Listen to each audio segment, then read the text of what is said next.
Just thrilled to come out with a win. And obviously, take care of business in the game. Um, but we obviously didn't play great in the first half. In the second half, the guys tightened up, played much better. Started with our defense. Though Keon Williams was terrific in terms of setting the tone again by losing himself within the game and making an impact without having to necessarily score. Um, with that being said, there's a lot of improvement that needs to be made, and it's what the non-conference is supposed to do. Give you some different challenges. So looking forward to moving forward.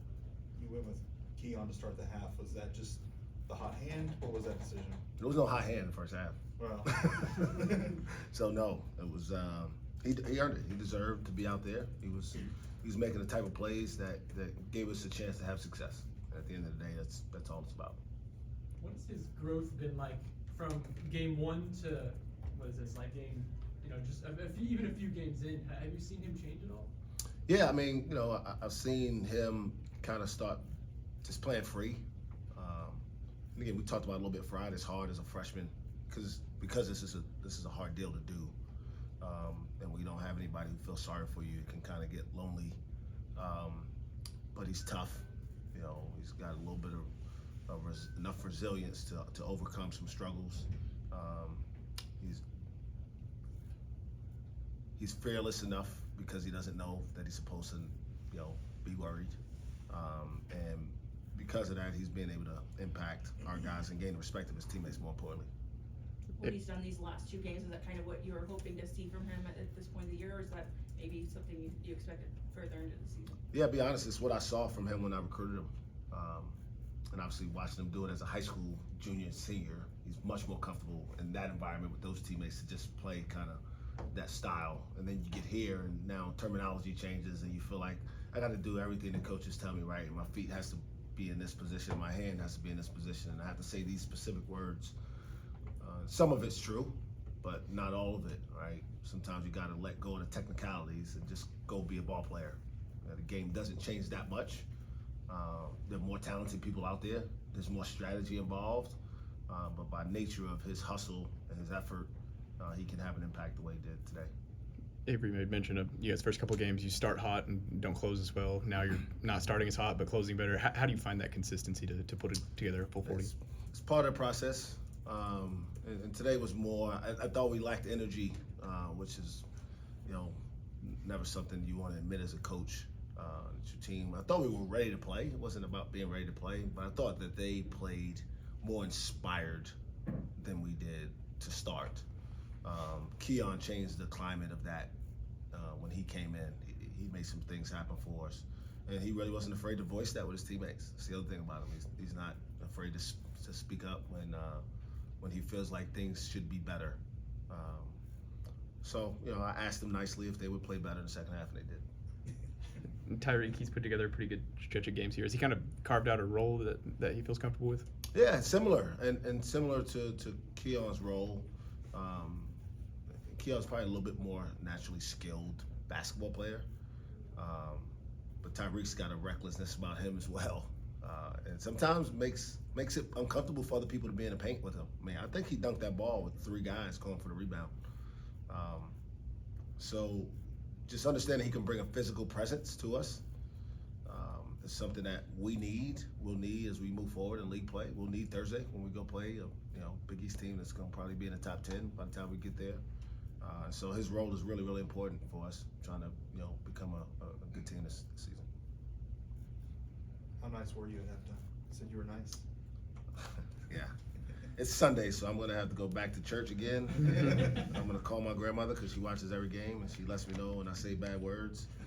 And I'm going to have to tell her because I know she didn't see it on the court. But it was Sunday, and I probably should not say some of the things that I said at halftime.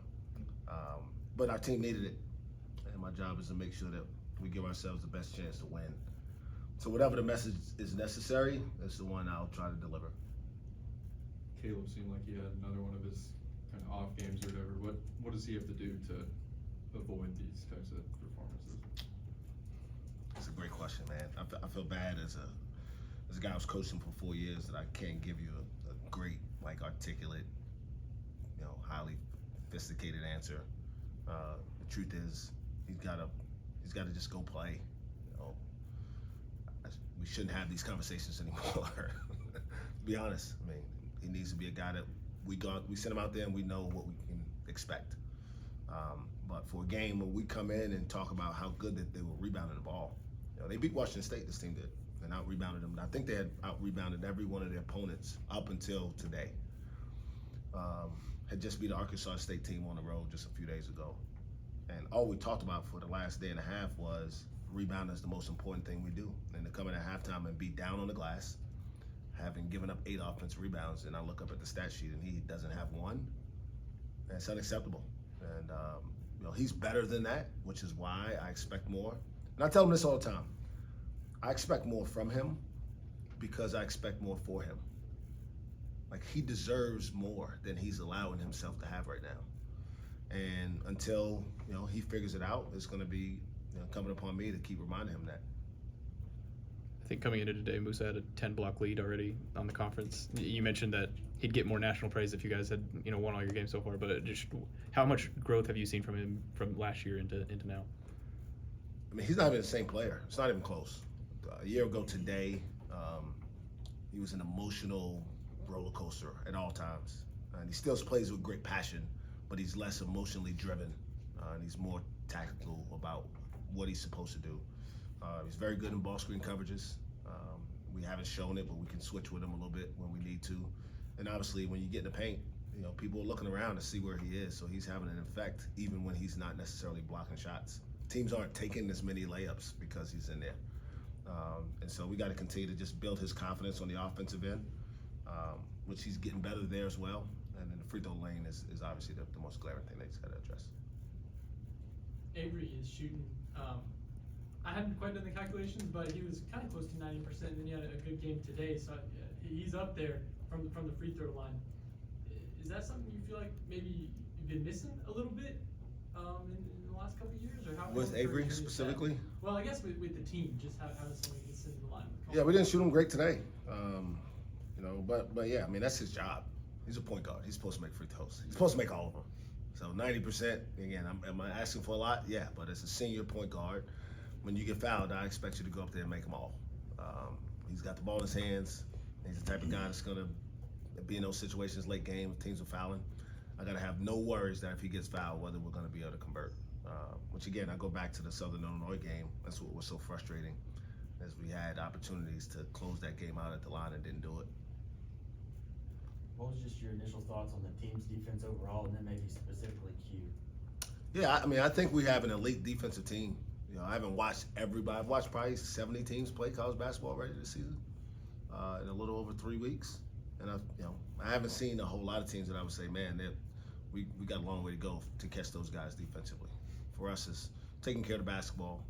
It's offensive efficiency. It's being more consistent from the three-point line. And again, Q, he doesn't know as much as he's gonna know, but losing himself and playing with a little bit of kind of less worry, I should say, about making mistakes will help him immensely this year. I think they only shot 8 free throws too, and some of them were on that tech. You feel like you guys are doing a good job of guarding without fouling too? I think so. I mean, it's been a process. We've been a much more pressure, extend defensively, probably the last 5 years. We've had great length. We can get out there and really bother people. This year we're a little bit smaller in the backcourt. And so what we tell those guys now is contain a little bit more. But we want to funnel them into Caleb and Musa and Tyreek, where those shots are difficult to make. And I think for the most part, those guys are doing that. I think so. That means if they shot 8 today, I think it was 4 the other night, so 12 in 2 games, that'll give you a shot to win a lot of ball games if teams don't shoot 10 free throws against you. You mentioned in the preseason not having the kind of go-to defender like Ice that you had last year. Does that kind of help with switching, though, that you're not worried about keeping one guy stuck to another guy? It seems like you switch pretty much everything now. We switch a lot more than we have. I still would like to have a guy, and I think Keon, to be honest, I think Keon's going to become that for us. I think that's a role that's available still for him. It's one that he's capable of doing. He does have a good body. Tyreek's another one. He can guard guards because he can move his feet well. He's got obviously crazy body. So still would like to have a guy that you have that guy tonight. And we're not switching them, but eventually we'll figure that part out.